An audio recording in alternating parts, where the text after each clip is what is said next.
Hello বন্ধুরা, সবাই কেমন আছেন? অবশ্যই জানাবেন। আমিও খুব ভালো আছি। কালকে গেছিলাম একটা দারুণ জায়গায়, সেটা হলো দুর্গাপুরের চতুরঙ্গ মাঠে গ্র্যান্ড ট্রেড ফেয়ারে, যেখানে আমার একদমই যাওয়ার ইচ্ছে ছিল না। ওখানকার নিয়ে আমার কোনো আইডিয়া ছিল না। হাসব্যান্ড বলছিল যে চলো একটা মেলায় নিয়ে যাওয়া, আর আমি একদম ভিড়ভাট্টা পছন্দ করি না। তাই বলেছিলাম না, আমি কোনো মেলায় যাব না।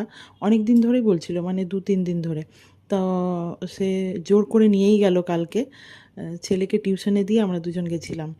তো গিয়ে দেখি তো এটা অন্য রকম মেলা, এত ভালো লাগলো না ওখানে গিয়ে। খুব সুন্দর একটা এক্সপিরিয়েন্স হলো।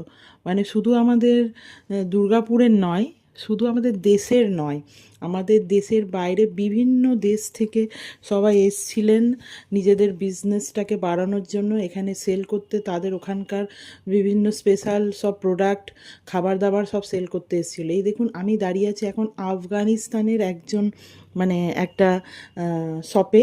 সেখানে ওরা ড্রাই ফ্রুটস বিক্রি করে বিভিন্ন রকম। ওদের সাথে সবাই কথা বলছিল, কয়েকজন তো ফটোও তুলছিল। ওরা ভীষণ লজ্জা পাচ্ছিল। তো আফগানিস্তানের পরে এই দেখুন, এইগুলো হচ্ছে বাংলাদেশের ঢাকায়, যেগুলো মানে মেয়ে মাত্রই এখানে উইকনেস।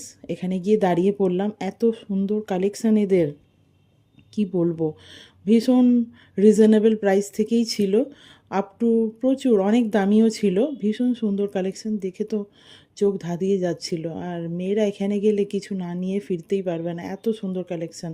তাদের ব্যবহারও খুব ভালো ছিল। আরও বড় মেলাটা, মেলাটা এতটাই বড় যে একটা ভিডিওর মধ্যে দেখানো সম্ভব নয়। আর দুর্গাপুরে কারা কারা এই মেলায় গেছিলেন অবশ্যই জানাবেন। এটা কিন্তু এখনও আছে, 19 তারিখ অবধি থাকবে, আপনারা সবাই যেতে পারেন। নেক্সট ভিডিওতে আমি দেখাবো আমি কি কিনেছি।